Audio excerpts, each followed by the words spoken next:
د ریاست الوزرا اقتصادي مرستیال ملا عبدالغني برادر اخوند د لیندۍ په 9مه نیټه په بلخ ولایت کې د یو سوداګریز مارکیټ د کار پیل په مراسمو کې د سیمې او نړۍ له هیوادونو غوښتل چې د تحریمونو او بې ځایه فشارونو پر ضد له اسلامي امارت سره اقتصادي اړیکې نرمي او پراخې کړي.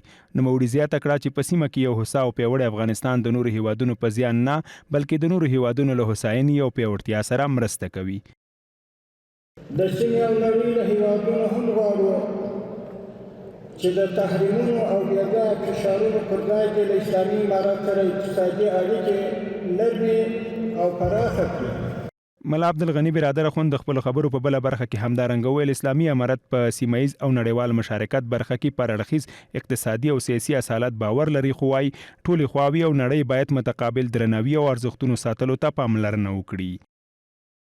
اسلامي امارت د سیمه ییز او نړیوال مشارکت په برخه کې په هر اړخیز اقتصادي او سیاسي اصالت باور لري، مګر دا چې لوی ارزښتونه او اصولو ته متقابل احترام موجود وي. دا په داسې حال کې ده چې په مزار شریف ښار کې اته پوړیزه سوداګریز مارکیټ چې د 243 میلیون افغانۍ په پانګونې د ارشاد حج اوقاف وزارت په 600 متره مربع ځمکه جوړیږي. 880 دکانونه، 4 رستورانتونه، یو میلمستون، جومات او پارکینګ پکې په پام کې نیول شوی دی. دغه مارکیټ ساختماني چارې به په 2 کلونو کې بشپړي او هر کال به اماراتي خزانې ته 43 میلیون افغانۍ د کلنۍ اجارې په توګه ورکول کیږي.